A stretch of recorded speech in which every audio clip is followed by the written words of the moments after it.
Bonjour, dans cette vidéo j'aimerais partager mon point de vue sur des questionnements qui reviennent souvent. Est-ce que vous êtes fait pour vivre en polyamour? Est-ce que ça peut changer? Et quels peuvent être les risques et les barrières à devenir non exclusif?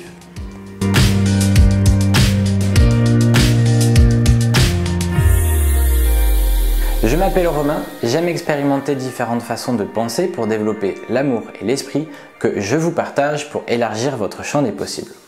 J'ai observé que nous sommes nombreux à nous définir par rapport à notre orientation relationnelle, exclusif ou non. Certains découvrent qu'ils sont polyamoureux depuis toujours, d'autres se disent monogames, la non-exclusivité est inconcevable pour différentes raisons, et le reste indécis se trouve quelque part entre les deux. Je vous en ai déjà parlé, mais personnellement je ne pense pas que nous sommes l'un ou l'autre. C'est pas dans nos gènes, c'est simplement un choix ou une absence de choix qui ne devrait pas nous définir. Je fais la distinction entre être d'une certaine façon et vivre de cette façon. Car s'identifier à votre orientation, à votre passion, à votre travail, à votre physique, à votre intelligence ou n'importe quoi d'autre vous enferme dans une représentation de vous-même qui est restrictive. Vous risquez de vous y perdre et d'adopter inconsciemment des comportements associés à cette identité. Vous êtes complet, sans aucun artifice, et votre présence seule est déjà d'une grande valeur. Imaginez un sportif professionnel qui s'identifie uniquement à travers sa passion. S'il se blesse et qu'il ne peut plus la pratiquer, son monde va s'écrouler. Il risque de perdre absolument tout ce qu'il définissait, c'est ce qu'on appelle une crise d'identité. C'est d'ailleurs pour moi l'une des barrières qui rend la transition de la monogamie au polyamour si compliquée. Si vous êtes identifié comme monogame toute votre vie, comme beaucoup d'entre nous, vous aurez la sensation de devoir abandonner cette image de vous. Donc gardez à l'esprit que changer d'orientation n'affecte pas qui vous êtes vraiment. Si le sujet de l'identité vous intéresse, je vous conseille de regarder la vidéo de Laurent Gounel en lien dans la description. Maintenant, je vais vous illustrer en quoi la perception que vous avez de vous-même peut influencer votre pensée.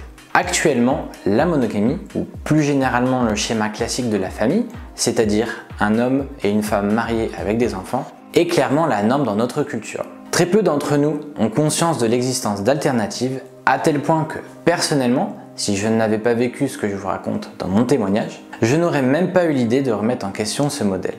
Il n'est pas mauvais, mais il ne devrait pas être une norme et valorisé par rapport aux autres choix de vie. Peu importe votre façon de vivre, si ça vous convient et que vous respectez la liberté des autres, personne ne devrait vous juger. Maintenant, je vais vous faire une analogie. Imaginez que le foot représente ce que la monogamie est dans notre culture. Un monde où le foot est quasiment le seul sport représenté. Tout le monde fait du foot, regarde du foot, parle de foot et rêve de faire une belle carrière de foot. Bref, un cauchemar. Quelle serait votre réaction si vous tombez sur quelqu'un qui vous fait découvrir le handball? Dans cette métaphore, le handball, c'est le polyamour. Le but du jeu est le même, deux équipes, un terrain, des buts, un ballon. Les règles sont simplement différentes et surtout, ça se joue avec les mains, ce qu'on vous avait toujours interdit.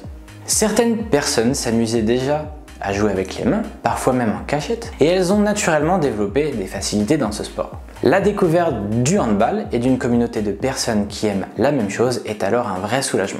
Ça ne veut pas dire que vous êtes né pour pratiquer ce sport, mais en tout cas, ça vous plaît. D'autres personnes vont se questionner sur leurs préférences.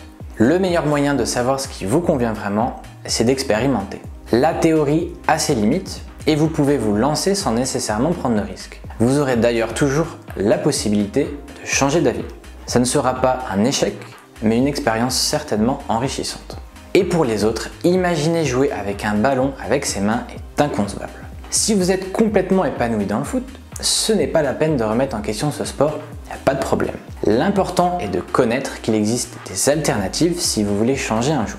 Dans tous les cas, je pense que vous ne devriez pas faire ce choix par rapport à vos aptitudes et vos conditionnements qui sont des pensées limitantes. Partez du principe que vous allez apprendre d'une manière ou d'une autre à maîtriser un ballon avec vos mains et posez-vous ces questions. Est-ce que j'adhère aux valeurs de ce sport? Est-ce que ça me plaît? Ou est-ce que je m'y vois y jouer avec mes coéquipiers? Pour en revenir au polyamour, attention de ne pas faire ce choix exclusivement pour plaire à quelqu'un. C'est une décision très personnelle que vous devez d'abord faire pour vous, donc prenez le temps d'y réfléchir sans pression extérieure. Je vous rappelle également qu'être non exclusif ne veut pas forcément dire que vous devez chercher ou avoir d'autres partenaires. Vous pouvez simplement être ouvert aux opportunités et alterner entre l'envie de rester seul, en couple, en famille ou faire des rencontres.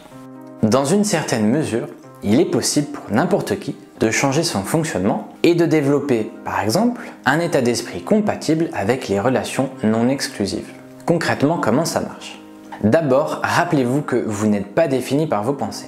Vous en avez des milliers tous les jours, vous ne pouvez pas les maîtriser, mais ne vous inquiétez pas, elles évolueront avec le temps. La première étape est d'imaginer quelle personne vous voulez être ou quelle aptitude vous voulez développer. Ensuite, vous allez faire attention de rester conscient de vos paroles et vos comportements.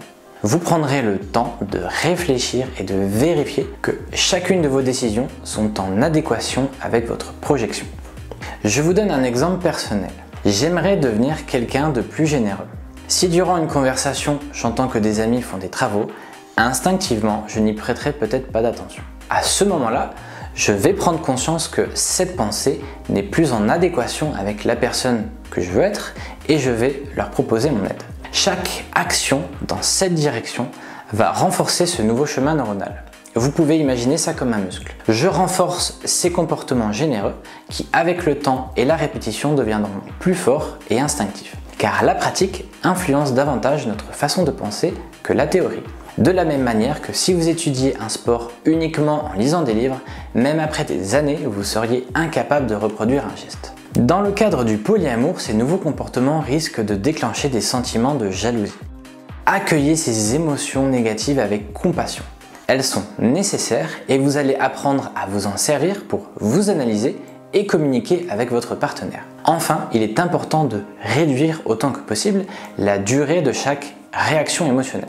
Si je résume la pensée du Dr Joe Dispenza dans une autre vidéo en lien dans la description, notre caractère serait influencé par nos réactions émotionnelles par rapport à quelqu'un ou quelque chose. Si une mauvaise rupture amoureuse vous affecte pendant plusieurs heures ou jours, on parle d'une humeur. Si votre réaction émotionnelle persiste durant des semaines ou des mois, cela modifie votre tempérament. Et si ça continue durant des années, cela devient un trait de personnalité. Plus vous apprendrez à réduire cette période et plus vous aurez de facilité à gérer vos émotions. N'ayez pas honte de ressentir des émotions négatives, mais soyez fiers de faire des efforts dans une nouvelle direction qui vous rapproche doucement mais sûrement de la personne que vous voulez devenir. À ce moment-là, dans votre réflexion, si vous êtes en couple, vous aurez peut-être envie d'expérimenter cette orientation, mais vous aurez probablement peur des répercussions sur votre relation actuelle. C'est tout à fait compréhensible. Vous pouvez penser que plus votre partenaire fait de rencontres, plus il risque de vous quitter pour un nouvel amour, ce qui paraît logique. Mais analysons les statistiques de la monogamie. Environ un mariage sur deux finit en divorce, et cette proportion devrait être encore plus importante pour les couples moins engagés. L'infidélité et les comportements abusifs comme la jalousie en seraient les principales causes. Donc le plus grand risque pour votre couple en monogamie est que votre partenaire ait une aventure avec une autre personne. Si ça devient sérieux et que le polyamour n'est pas une option dont il a connaissance, il sera contraint de faire un choix. Un choix entre votre relation, qui représente un amour durable et stable, mais aussi tous les petits problèmes et reproches du quotidien qui s'accumulent comme les chaussettes au pied du lit. Et l'autre relation, qui représente la nouveauté et l'aventure, où durant la phase de passion des débuts, ils seront une drogue l'un pour l'autre comme shootés aux hormones. Dans cet état, nous avons tendance à idéaliser l'autre personne et agir de manière irrationnelle. D'après vous, est-ce un choix équitable? En relation libre, si votre partenaire tombe amoureux ou est attiré sexuellement par quelqu'un d'autre, il pourra vivre cette histoire honnêtement. S'il vous aime toujours sincèrement, il n'aura donc pas de raison de vous quitter puisque vous lui laissez la liberté d'explorer cette relation. Pour avoir vécu cette situation, je ressens surtout de l'amour et de la gratitude vis-à-vis de ma copine pour me faire confiance et me laisser cette liberté. Et si une rencontre me fait découvrir un endroit sympa, ma première intention est d'y emmener ma partenaire pour partager cette expérience avec elle. Vous pouvez également avoir peur que ce soit mal perçu par vos proches, car c'est également mon cas. Si vous en parlez, je pense qu'il faudrait éviter de vous identifier à vos orientations pour les raisons évoquées juste avant et parce que je trouve que ça augmente artificiellement nos différences. Restez neutre, il n'y a pas de quoi en être fier ou en avoir honte, ne soyez pas gênés par ce choix. Nous sommes toujours les mêmes personnes qu'elles connaissent et qu'elles aiment et nous pouvons simplement aimer des personnes d'orientation différentes au singulier ou au pluriel. Si certains de vos proches le prennent mal, n'oubliez pas que ce n'est pas de votre faute. Ils sont simplement déçus que vous ne correspondiez pas à leurs attentes. C'est à eux de comprendre que celles-ci ne sont pas légitimes et qu'ils devraient vous aimer sans condition. Pour résumer cette réflexion, je pense que nous devons éviter de nous définir et de nous enfermer dans des catégories, mais garder l'esprit ouvert à l'évolution de nos envies.